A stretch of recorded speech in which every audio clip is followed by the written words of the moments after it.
Arcane Assist, War Machine, and Horde's Battle Reports. Hi guys, and welcome back to Arcane Assist. I'm Evan, and I'm here with Tim, and today we're playing Rhyas versus Denny1. It's War Witch Denny. It's pretty exciting. Yeah. I'm playing Rhyas today, but Evan, talk about your list. Tell us what you brought. So, Tim actually made this list for me because I've never played Cryx before. So what we have here today for Denny is Denny, the Wither Shadow Combine, which are now attached to her, 2 Death Rippers, because Arc Nodes are great, Nightmare, because Nightmare, Lord Rockbottom, which you'll see the reason for in a minute, Bane Warriors, Min Bane Warriors, Max Statixis Raiders with a UA, the Devil Shadow Mutineers, and Silena Raphael and Nis Hunters. So, forewarning, we're going to say Statixis wrong a lot, or at least I am. I'm going to get it perfectly. Famous last words. Okay. And also, fun note, Gorman's supposed to be on the table right now. He is not. He's also on the list. Just he didn't make it today. We'll call it the Cryx handicap. Apparently, you're just going to play 4 points down this game. Yep. Notes about the list. I mean, Nightmare has a bond with Denny, so he gets stealth while he's in her control area. Denny is still good, I think. At least that's the premise of this list. You could call the list Denny is still good. Cryx is fine. You definitely could. And it's got a lot of guns in it for Cryx, especially with the Devil Shadow and Lord Rockbottom with the big 8-inch spray, along with Money Shot on the range 8 POW 10 pistols, especially with one of them being a Weapon Master. 2 of them, in fact. 2 of them, yes, because the same character has 2 of the pistols in the unit. This is true. Okay, want to walk us through what you have here today? Yeah, sure. I'm playing Rhyas, so we had a request from a fan for some Legion battle reports. I have quite a bit of experience playing Legion. I decided I wanted to play Rhyas. Evan hasn't played Cryx before, and Rhyas is a caster I don't have nearly as much familiarity with. So I've got Rhyas. My battle group has a Seraph, Typhon, the character beast who now has 5 Fury, so he's really exciting in a bunch of my lists, and also a Scythian. Scythians are still a staple of this faction. I have 2 mechs units of Ogre and War Spears, both with UAs. In the beginning of the game, you'll see I assign prey to the Statixis Raiders and to the Nis Hunters. And then I've got a Shepherd to help me out with a little bit of Fury management, and 2 Strider Deathstalkers. All right. So we're just going to hop right in the first turn here, Tim. Let's talk terrain. So in the bottom right here, we have a hill, followed by a wall up top and a house. In the middle of the board, we have some rubble. To the left, we have a forest. That flat, kind of wooden-looking bit is a trench. Yep. We don't have a great 3D representation of that yet. So hopefully we'll get something better soon, but we would like to use a variety of terrain. So that's that. We have a wall next to the rubble, and in the bottom left, next to the dice tray, is another forest. I really like the inclusion of rubble. We've been using it in a ton of our games, and it makes a lot of sense. It's basically rough terrain in terms of line of sight blocking, but it provides cover to models in it. So it's a bit... it just sort of allows lists that aren't great against extreme gun lines a bit more presence on the table. It makes side choice really relevant. Yeah, and it puts a lot of cover on the board in places where it wouldn't be usually, because normally you'd have to be in a very specific spot hiding behind a wall, and now it's just, hey, there's this giant circle that if you're standing in it, you get cover. A lot like a rec marker. Yeah, yeah, a little bit like that. Scenario is close quarters unless the name of close quarters changed, in which case it's whatever the equivalent of close quarters is in Mark III. Yeah. It's not the name of close quarters. It's now called something else.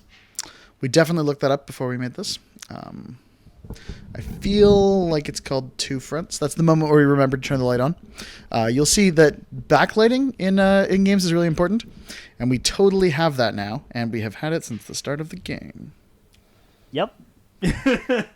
So here I am just running everything up. You'll see on the hill that I tried to specifically block line of sight to Silena. I have the Devil Shadow right behind them with Rockbottom, who is hard to remember that he's not actually part of the unit because you're always taking him with them. Raiders up top, followed by some Bane Thralls here. And then we're just going to hide the Wither Shadow Combine and Denny right up behind that wall. What was once called close quarters is now called take and hold. The scenario is take and hold. Okay, well, there we are. We're playing take and hold. Because we're taking flags and holding them. Well, we're trying. You're not wrong. The struggle is real. So Sidix's Raiders got some pretty substantial changes. Like they no longer have AD, and you have to pick whether they have Force Barrier or Pathfinder. So I think you picked Force Barrier this turn, right?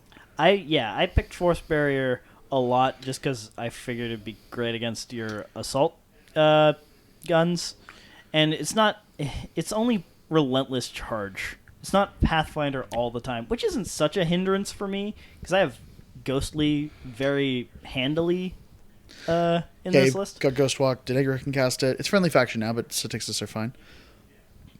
So it's my first turn here. What you saw there was an apparition move on the Seraph, and then Rhyas walked up into the trench, cast Dash, and then cast Slipstream to move the Seraph up again. So the Seraph, got basically a 10-inch walk this turn, which is pretty cool.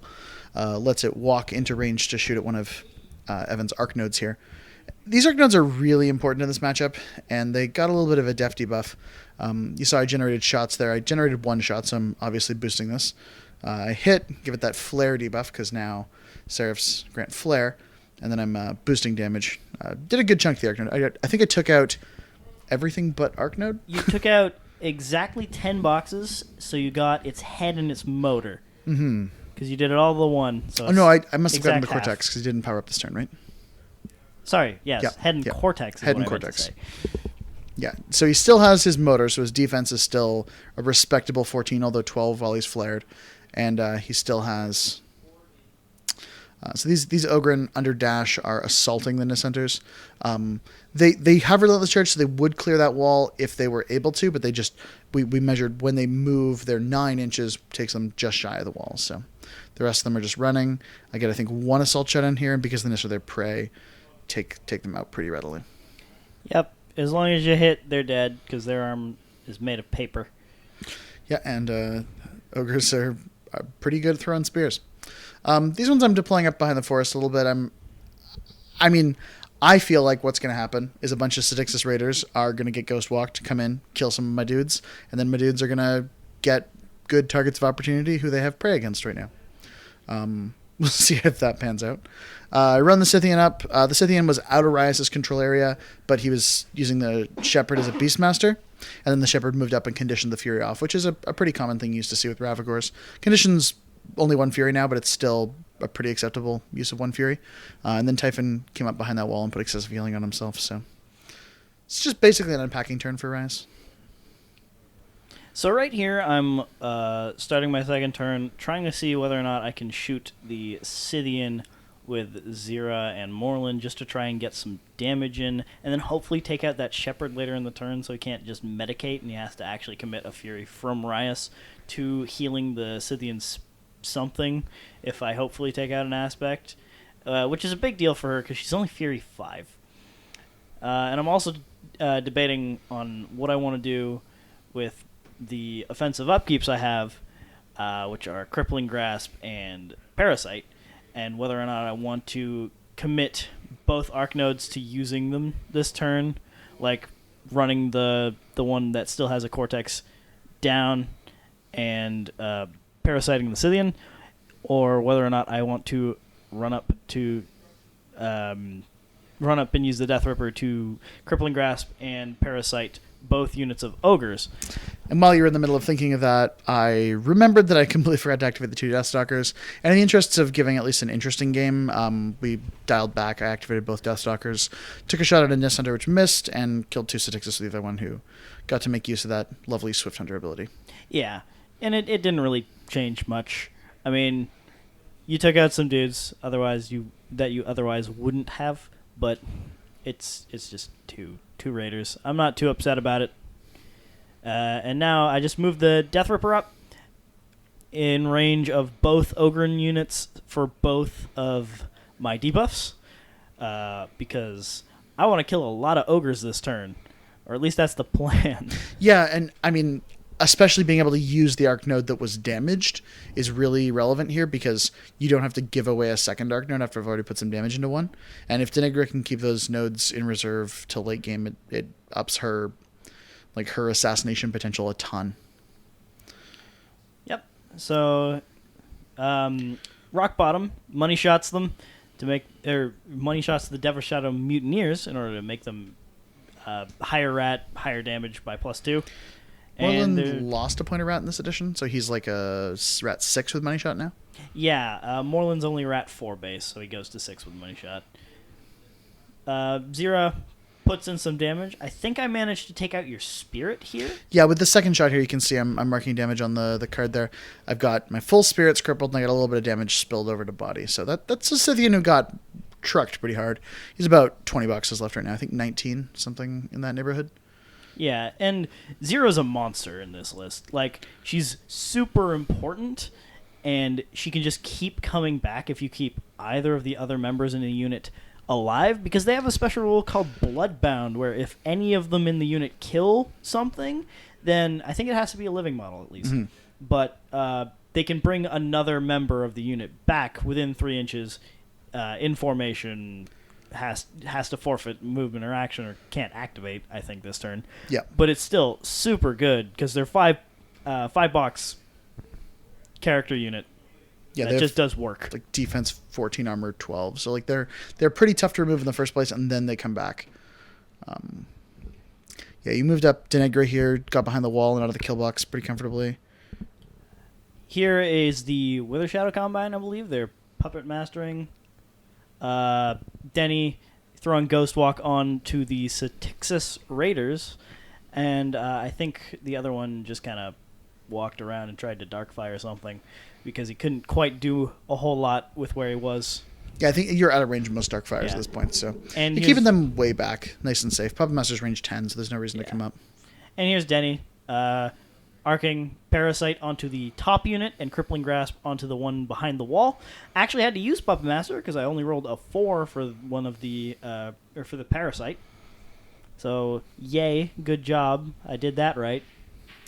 Turns out you're fine though, because Puppet Master's really amazing. And now these Ghost Walk Styxis Raiders are just walking into melee.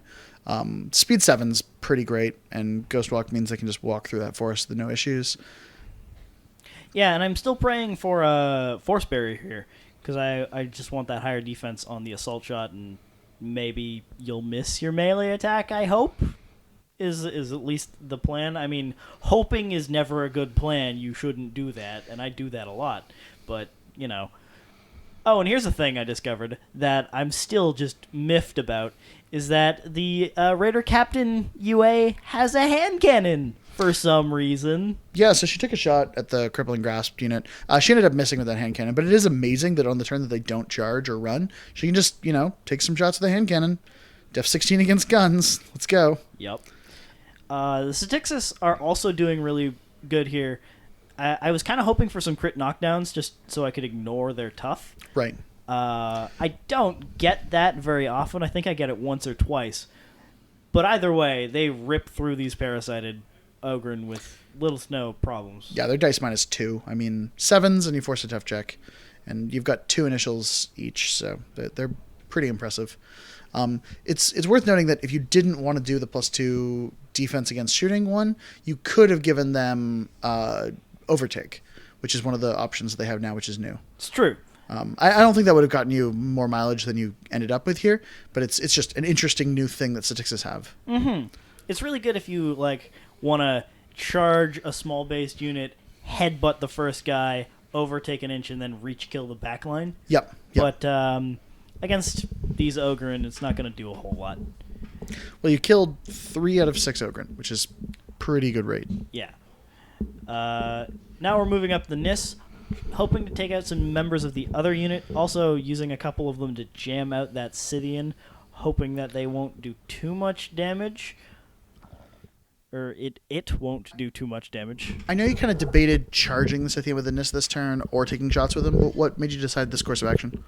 So I figured I would get more work out of the shooting of the Nis just by murdering or hopefully with CRAs, killing the Ogren over the wall. Right, because they have a hunter, so they ignore the cover.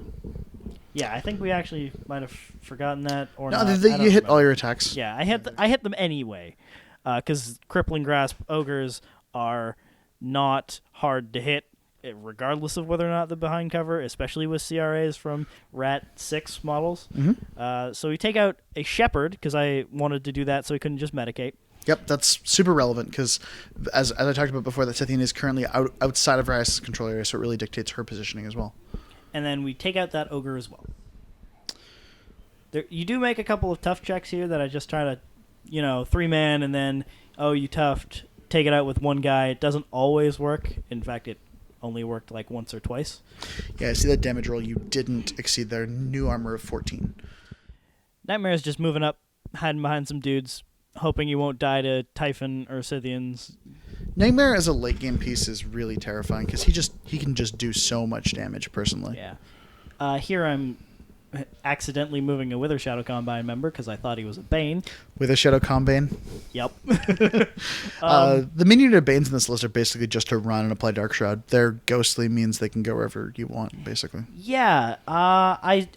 You told me that was a big part of the list before we actually started playing, and I thought it was really interesting.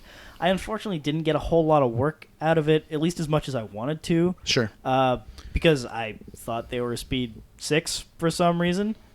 So they stayed a little further back than they probably should have. But I do still get a couple in, like in the late game, once these Nis start to become less relevant. Yeah, and I mean, there's other options if you want that kind of effect. I just thought, for friendly faction Bane Warriors, time to put them on the table and sort of see what their experience is like. I played lists like this before we used Ragman for that same kind of Dark Shroud effect. Just figured Banes this time. Bane Warriors are nice. It's a nice unit because it can also be in multiple places where Ragman can't. Indeed. Well, he kind of can because of the 3-inch range on the bubble, but yeah. It's definitely, like, when you don't have huge bases or a lot of models with reach, it's trickier. Bane Warriors also went up to 1-inch melee range, so they increased the threat on that effect. So, my turn here. As you can see, Rhyas has acrobatics and parry, so she charged through those dudes and up that wall, killed an S-Hunter, and then she's going to spend 1 to heal the Scythian, because now I need to. And then she's going to put excessive healing and occultation on herself and sprint back behind that wall. I'm not getting the wall bonus here. I just want to be kind of in a bit of an awkward spot. And I'm outside of the kill box as well, which is really important right now because Rhyas has to be able to position to sort of threaten for more things later on. I feel like with occultation, excessive healing, and 1 transfer, I'm safe-ish. There's not really a safe versus Denny1. These ogres now are charging. That's why they have the Pathfinder across the wall. They're only charging 5 inches, though. I didn't get to cast Dash, and Crippling Grasp does give them a speed penalty, although that speed penalty no longer prevents them from charging, which is really cool. So you're seeing them get some assault shots up there. The officer here is going to get an assault shot, but he's not actually going to get into melee with anything. And then the one guy who was knocked down from toughing before, he's just running up to engage that arc node. And I'm hoping that by engaging the arc node, I can kind of prevent it from being a super relevant piece again this turn. And then I got 1 assault shot at the other arc node deep, which ends up missing. These guys who got their assault shots, like, they're killing with their guns, and then they're able to sort of redirect melee attacks at other Nis. So they're getting pretty good work against their prey. Basically, 3 ogres kill 6 Nis is a pretty reasonable trade. Yeah, for sure.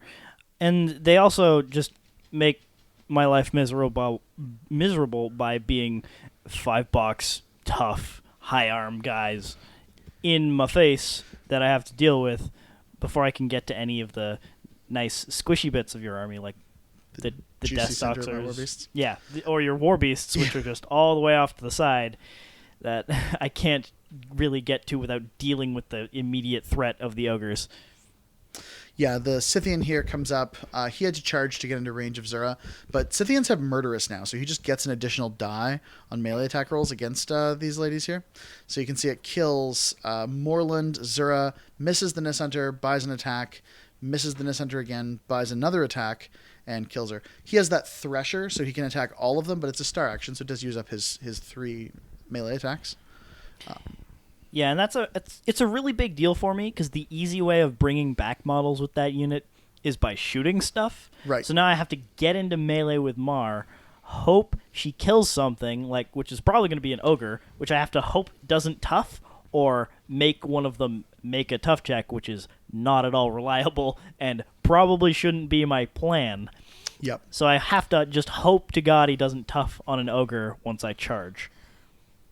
So the move I did there, you saw I threw down a proxy base and checked out a spray for where Typhon could be. That's all part of pre-measuring, and it's totally welcome and recommended in the new version of Steamroller, or pardon me, in the new version of War Machine. Pre-measuring Universal is great. Kind of gives you just a lot more flexibility to sort of look at what your options are, kind of make some decisions, tell your opponent about that position, and then, the table gets bumped. Everyone knows what would have happened or what works or anything like that.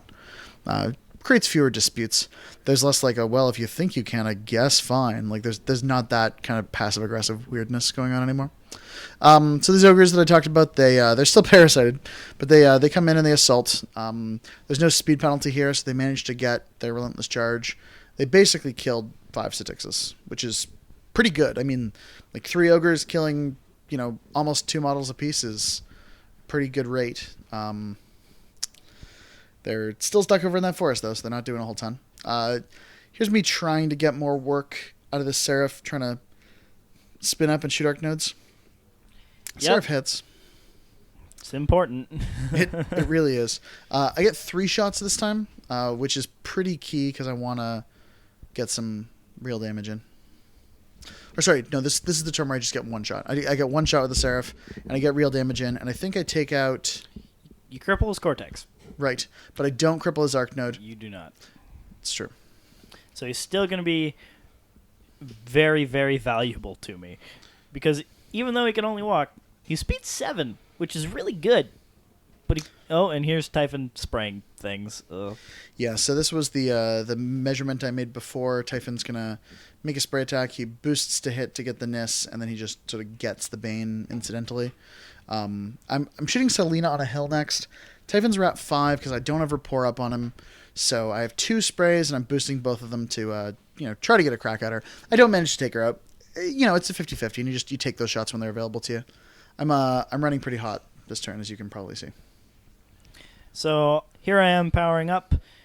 Don't give focus to either of my arc nodes because both of their cortexes are crippled. Nightmare powers up, gets 1 focus, and now here I'm debating whether or not I want to upkeep the debuffs on the ogres and the other ogres. And I realize, I have black arts on the Wither Shadow Combine, so I get 1 for free. So it's definitely worth spending that 1 to just go down to 6 and upkeep it, because I only think I'm going to rotate one of the upkeeps this turn as opposed to both of them, because I definitely want to keep Crippling Grasp on that ogre unit, and I feel like if I take out enough of the top ogre unit with those 3 remaining raiders, I can afford to rotate it, because 1 is easier to kill than 3, and if I drop Parasite or rotate it off beforehand, I'm going to lose that entire flank pretty much, because right now my main concern is with the bottom flank. And you'll see I'm taking a lot of time on my clock here. Unfortunately, it's not in the shot. We kind of messed that up a little bit. But I'm not paying attention to the clock at all because that house is completely blocking my view of it. So throughout this entire game, I'm not paying attention to my clock, and I'm just I'm just taking my time. Which, I mean, it's not a bad thing. I mean, it's probably good that I was in a great mindset the entire game because I didn't know how much time I was spending on my clock. Yeah. But I did take some time. And here I'm thinking I wanted to see if Mar could get Payday from Rock Bottom, which gives a Privateer unit overtake. And then if I could kill that Ogre, overtake, and Berserk, because Mar also has Berserk. And that way I would have been able to bring back both Morlun and Zira, which there you go, another 10 boxes def 14 unit you have to deal with. And this is definitely going to be the feat turn. So they're effectively 16-14, which is not easy to deal with. Yeah, they're a really scary unit. When we measured out with the proxy bases, Evan's pretty clear that he's not going to be able to get more than just the one ogre with Mars, so he just sort of abandoned that plan or put it on the back burner as something he had more options with. You have the raiders now go in against the ogres. You shoot this guy who is actually... We thought he was the guy with one box. He's not. The guy with one box is the dude who walked up. So you did kill him. You did enough damage to just wipe him out, and then the guy with one box is still engaging the arc node. But there's that hand cannon right there. Like, it's an effective POW 15 hand cannon this turn. Because of Parasite, right? Yeah. No, that was against the Crippling Grasp unit. So oh, it's sorry. POW 14. So it's Rat 7, POW 14. Yeah, that's a terrible hand cannon. Don't bother with that model at all. Yeah, but that's the one ogre still there is still an issue for me because of the fact that he's engaging my arc node. So I still either have to kill him, knock him down with a tough check, which is still killing him, or ghost walk my arc node, which I don't necessarily want to do because I either have to waste the spell slave from what's his face, Malevolus, that's his name, or spend 2 on Denny, which I definitely don't want to do because I'm sitting on 4 because I forgot. I also allocated 2 to Nightmare because he's going to go in on Typhon this turn. At least that's the plan. Yeah, I think you measured that earlier just to see, can he get to Typhon? No problem. Nightmare is ghostly all the time and just a terror. He lost reach on his claws in favor of 1-inch melee range on everything, which is still pretty freaking great. Yeah. And here's Silena, the only member left of her unit. She's just charging that ogre that you can't quite see well behind Typhon. Mm-hmm. Doesn't hit. She misses. Yeah, Ogre and War Spears have set defense, which is really relevant. I mean, Silena needs a 7. She only needs a 5 to hit that one because of Crippling Grasp, but it's +2 defense against charges, which is a lot of the time the thing they need. Yep. And also, Rock Bottom gave Mar Tough, because that's another one of his coin abilities. That's just because Money Shot's not going to do anything for her, and Payday's not going to do anything for her, because we've already established that I can't overtake Berserk, kill both of them, and bring both my guys back. It's just the fallback plan if she doesn't get a kill and bring a unit member back. If she dies the next turn, I can maybe Tough and hope to God that I kill something again. Bane's just going in on ogres here, try to clear some stuff out. Banes are mat 6, ogres are defense 12, so 6 is to hit here. Again, defense 12 because set defense, crippling grasp. Yep, and I also purposefully positioned the Bane on the bottom there to be in melee range of Typhon to give him Dark Shroud. Yeah, which we confirmed the 1-inch melee is a really big footprint of Dark Shroud, so Typhon is now affected by Dark Shroud. Which is super great. The other thing I'm thinking about now is after I do my Spell Slave for... I think I still Spell Slave Ghost Walk the Arc Node. And then can I, with my other Arc Node, go in such a way that I can either Parasite Typhon or the Scythian? Because I want to do one of those things. I hadn't decided which at the time because I still wasn't sure if I wanted to kill the Scythian or just try and murder Typhon with Nightmare. I also Puppet Master Nightmare just in case. Yeah, Puppet Master helps out a lot. It avoids that double 1 situation or lets you, roll 5, 6, 1, reroll the 1, turn into 6, do murderous things. Yep. Admonia is going to Darkfire the knockdown ogre that Tuft in front of my Arc Node because a Bane knocked him down. Yep, so now Arc Node's clear, even though he's Ghost Walked. Admonia gets a soul, which is really handy. Potentially later on she can boost damage in a Darkfire against a knockdown target or boost to hit something. She's got options. Yep, it's super relevant. And here I am still taking my time because I'm not entirely sure how I want to play this out. Because my options of Scythian or Typhon, and I'm not sure at this point whether or not I can get both into Nightmare's melee range.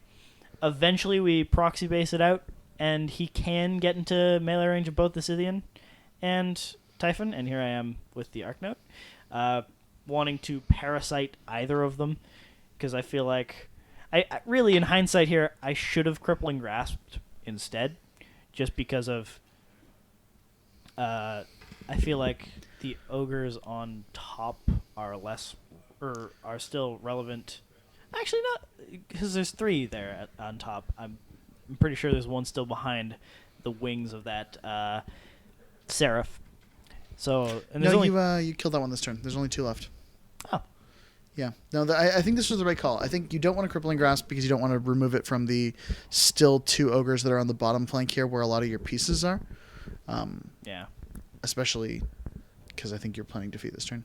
Yeah, I definitely do feat this turn because now I'm measuring where I want to move Denegra, who I was very surprised to find out is speed 7. Because Cryx has nice things. Yeah, Cryx has nice things. I should play this faction instead, guys. Yeah, Cryx is really good. One of the concerns I had a lot of people posting about was that a lot of Cryx really powerful infantry options either got repurposed or got changed, and I feel like there are still very powerful Cryx infantry options available to you. And this list is a little bit more hybrid. I mean, it's got a heavy, it's got 2 arc nodes, and I feel like that kind of battle group is where a lot of the big spell slingy type casters want to be. But there's still some pretty spectacular infantry available to this faction. Is it bad that I wanted a 3rd arc node in this list? No, you could just play the Denegra 1 battle box, which is still really good. Seems legit. I think I'm just walking you, up. Yep, there's you walk the up and feet. It gets everything but that top left ogre. Yeah, it's an ogre chief that you miss out on the top plank, and honestly, he's gonna kill us at Texas, and that's it. So you're not too worried about him. And I'm arcing a parasite onto Typhon because under my feet, even in combat, he's only def 15, so I need an 8 to hit, and I'm puppet mastered, so it's 9 to hit, Yeah, boosted 8 to hit, and you have Boost- puppet mastered. yeah. That's a pretty safe play. Yeah, really, really easy. And he does get parasited.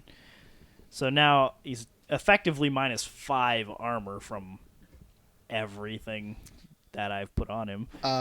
More than that, because he's Dark Shroud, he's -7 armor. Yep. Yep, that Typhon, -7 armor. Little of the old 11-11. That's a stat line for a heavy. Mar just charging in on the Scythian, trying to get some damage in. I choose not to go in on the ogre this turn because I killed the only one in charge range. So a little bit of a mistake. And I knew I wasn't going to leave the Scythian alive with anything that I went in on it with. Yeah, you do something like 11 damage to the Scythian here, so you actually leave him on, I think, 8 boxes. This is us checking that proxy base for Nightmare, so Nightmare has to charge one of them, so he has to turn directly face either Typhon or the Scythian. And I jump in here and I show Evan a vector that I think I can see that he's got pretty comfortably. So he ends up charging Typhon and has the Scythian in his melee range, no problem. Nightmare spends 1 to charge. Gets in. Now, I think I forgot to mention at the beginning of the game, I prayed Rhyas. Yeah, I think, honestly, that is probably the right call. And Rhyas has to play a little bit more afraid because she's got a Mat 10 big, scary Jack available to her. And normally one of her kind of ways to play aggressive is just, I've got riposte and you don't. And she sure doesn't want to do that against Mat 10 Jack. Yep. I do 20 damage to Typhon on the first hit because it is dice +6. Yep, and Typhon dies on the second hit. So no chain attack grab and smash. That was clever of me denying that to you by just dying. I know, right? So not doing a whole lot of damage to the Scythian. I forget I have Puppet Master, so I could have rerolled that, but I don't. I still go. It's this one I should have rerolled, really. Do 3 points of damage because I think it's dice off 1 or dice +1 even, so it might have been 5 points. Yeah, and then hit and kill with the last attack. Yeah, because the Scythian is not affected by Dark Shroud, but he is affected by the feat. And then, as I said, he had 8 boxes, so he's toast. I think Mar actually did the lion's share of the work against the Scythian this turn. Nightmare did the killing blow, but she actually got a lot of damage to him. Yeah, she had a really nice hit earlier. Same with the Nis Hunters helping out, or Nis Hunters. It was Zira the turn before with taking out the Spirit. And here I'm just walking up the Arc Node. I still have the Arc Node intact. I still have the Arc Node intact on this one. I'm not using it to cast anything.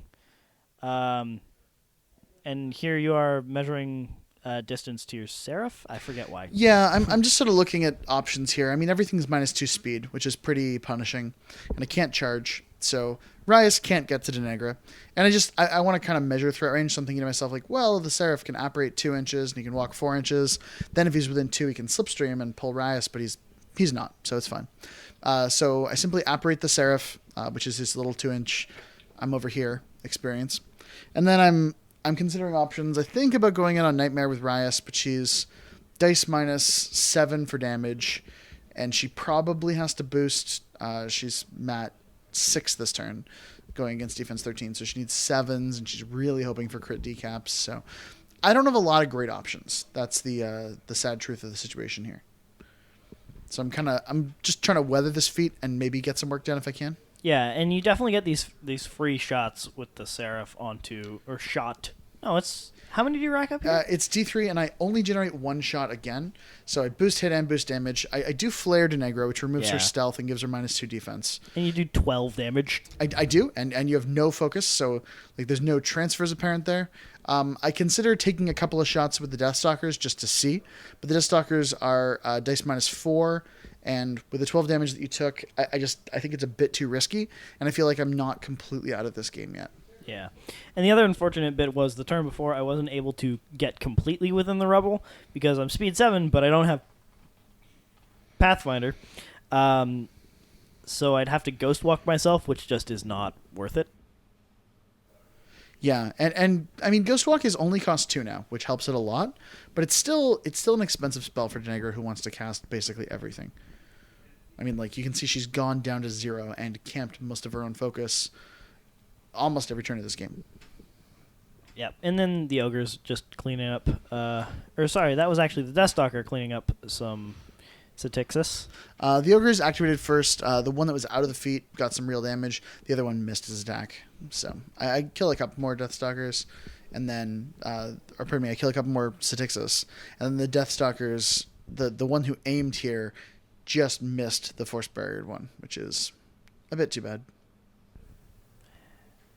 I think this chieftain's trying to take a shot at the Bane that is actually being engaged by the other Ogre. Misses. It scatters to the other Bane. Yeah, we determined who else in the melee is an option. And it's like 1, 2, 3, 4 these guys, and 5 and 6 we reroll. So we reroll 3 times to get that 3. And then it ends up being the other Bane, which he also misses his attack roll on. So take that, tough checks. So I'm not in a great situation here. So I plot some options with Rhyas. She's speed 7 base, so she gets to go to speed 5 on Denny's turn. So she walks 5 inches, just engages the Sark node, and then I make a melee attack against it. You leave this Arc node on 1 box in its motor. Yep. Not useful, or so you would think. So I'm still pretty afraid here. I'm not in the trench. I'm engaging the Arc node, but it lost its Arc node capacity. So I just put Occultation up on myself, play it safe, keep a transfer. Like, Rhyas is still afraid of Denegra's assassination potential. So here, I power up Nightmare. I upkeep the Crippling Grasp for free from Admonia. And I don't have anything else to upkeep, so I'm on my full 7. I don't bother allocating to Nightmare, because he is not within 10 inches of Rhyas, so he can't quite get there, because that's his threat. So I have to try to come up with a plan, because I realize at this point that I'm running super low on clock. Yeah, I think at this point in the game you have about 6 minutes left. Yeah. And I'm on 20-something. So I have to make this turn quick. So I believe what I do is Mar charges that Ogre, brings back Zira, because I'm not bringing back Moreland, because I want some Weapon Master Gun goodness. Take that, Eyeless Sight monsters. I have 2 eye patches. Eye patches, the secret to shooting well. Yep. Just don't look, guys. I don't even have eyes. She's actually a super cool character. I like her a lot. Yeah. I also am trying to see what I can do with this Arc node. So the plan here is move my shitty Arc node that's broken up, walk up the other Arc node, scourge it in the back, and knock down Rhyas and the Deathstalker. Maybe kill the Deathstalker, just put some damage into Rhyas, and then shoot out a Venom just because Rhyas is low armor, and if I can get some damage in now, it'll help me later when I try to kill her, maybe, if that ever gets to happen. So here's Mar bringing back Zira, and Silena walking up to the Warmonger. I decide to put her on the other side. Yeah, she doesn't just run around the Warmonger taking free strikes. She just went to the other side. Doesn't kill him. Leaves him on 2 boxes because the UA is actually 8 boxes as opposed to 5. Yeah, the UA has a couple of extra boxes, which is another reason that they're pretty nice. And I also, before the Scourge plan, want to try and get the Bane warriors, at least one of them, in melee range with Rhyas to lower her armor with Dark Shroud. I am also debating on whether or not Nightmare can get to the Seraph, but he can't actually see because his arcs are completely off. So he's just going to try and run to engage it because he's not doing much where he is. I probably, in hindsight, should have put him in a position to threaten Rhyas, but I feel like if I do that, then the Seraph just murders me with its gun. Possibly. I mean, Sight still ignores Nightmare's stealth.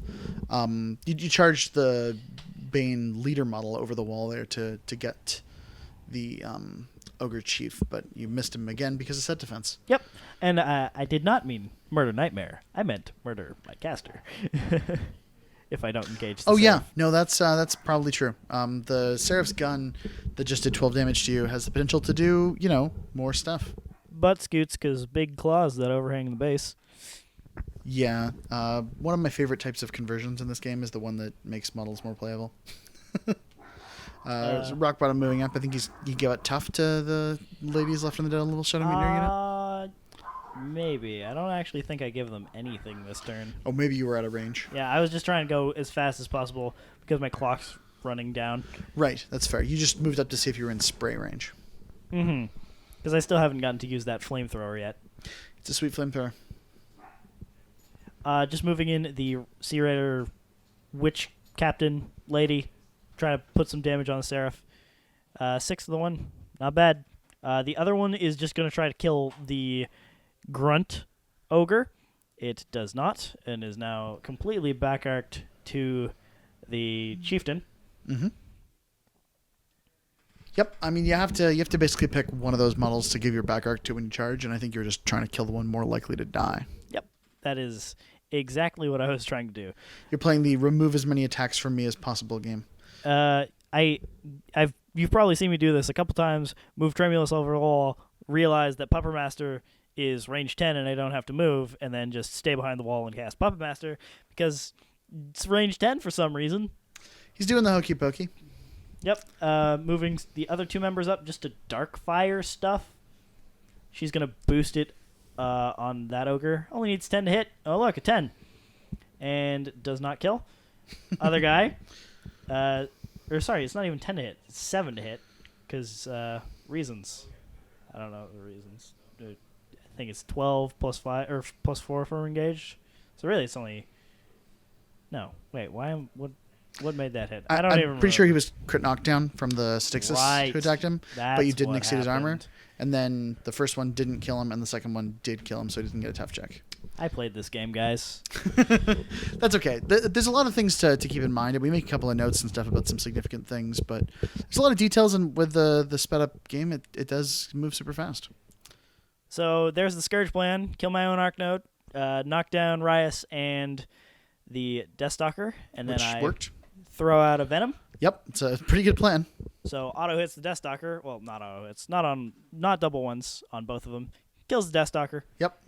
And then hits Rhyas dice off 2. Does 6 damage. Something like and corrodes you.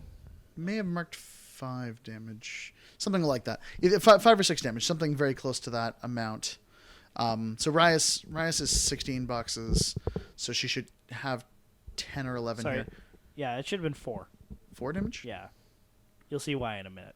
Oh. Because I think I didn't roll very well. Okay. Some other stuff happens. Right. No, for sure. I think we did the math on there being Dark Shroud there, and then you didn't actually have Dark Shroud there. Oh, yeah. No, that's how that worked. Because the Bane didn't quite get into melee range with Rhyas.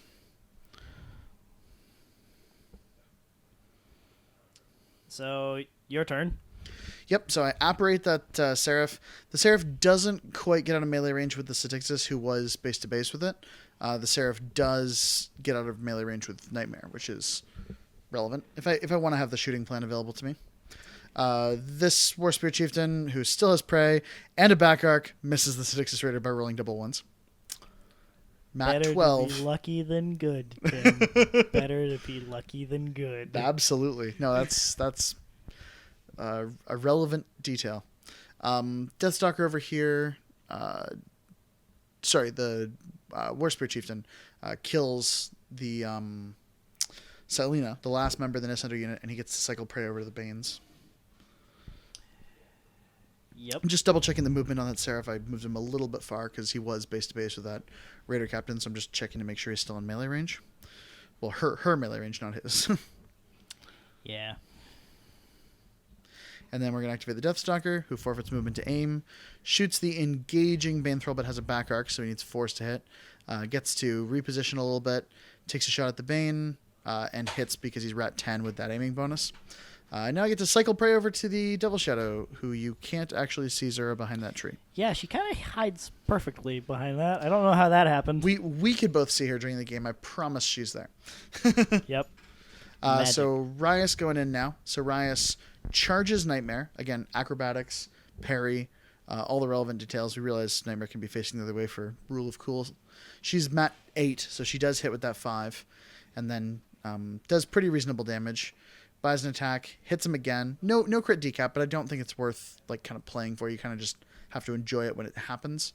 At this point, she leaves Nightmare on 9 boxes. She kills the Raider Captain, and then she buys one last attack on Nightmare to try to do enough damage, because Nightmare's still super scary.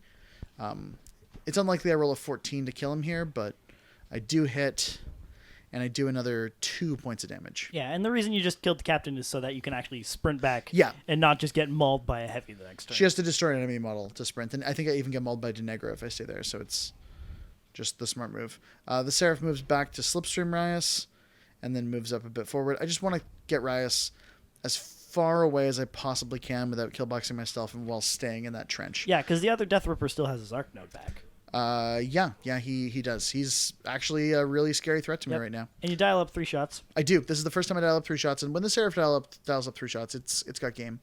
I only have 2 boosts available, so I use the first one to boost to hit Nightmare. The second shot hits Nightmare without worrying about it. I boost damage on that because I just have to kill Nightmare. Nightmare's gone.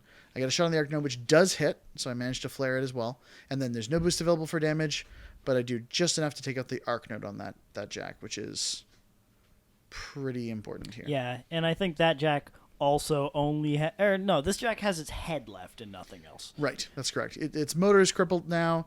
So Rhyas is defense 16 base, goes to 20 against guns in that trench, has occultation, but I'm out of transfers and I'm on 11 boxes. Yep. And so the other thing to keep in mind here is I'm at 4 minutes at my clock at the beginning of this turn, so I have to rush what I'm doing, and I feel the only option is to try and kill Rhyas, because that Seraph can kill everything on my side of the table, and I have nothing that can really take it out reliably. So you tried to get Puppet Master under the Wither Shadow, wasn't quite in range, took a couple of hits, and took out a few models with the other members. Yep. Darkfires with Wither Shadow. And here's Zira, who is money shotted, so she's rat 9, staying within 4 of the flag. Rhyas is in a trench, and so he's def 20, or she's def 20. 11's to hit. Yep. Boxcars hits. Yep. Needed 11 to hit again. Roll that 11. Bam. Rhyas is dead. Yep. So that's a thing that happens sometimes. Double hard 11s kills Rhyas. Would have been cool to have a transfer here, but I think if I have a transfer, Nightmare's still alive, so I probably die either way. Thinking about, options at the end of this game, possibly Denny1 could have ghost walked herself, charged, and gotten a Venom in or something too. So you may have had other ways you could have done some work against Rhyas, but Zura just closing it out herself is pretty good. Yeah. As we mentioned before, it's better to be lucky than good. Rolling double hard 11. Oh yeah, and Morlin comes back, by the way. Yeah. So Honestly, I completely forgot about that trench because it's the silly flat terrain. When he's like 11 to hits because def 20, I was a little bit worried, and then hard 11s, they happen apparently. The other great thing is occultation didn't matter at all because eyeless sight because 2 eye patches, yo. 2 eye patches. Awesome, guys. So that's our game. Thanks for checking out. If you like the game, please leave a comment below. If there's a specific matchup you want to see us do, we can try to acquire or paint the models for it and have it. If you want to tell us about that, leave a comment below. Like us, subscribe, message us, call us, talk to us. We're just really lonely. That's the shtick. Anything else you want to say, Evan? Not much. Just see you next Monday, guys.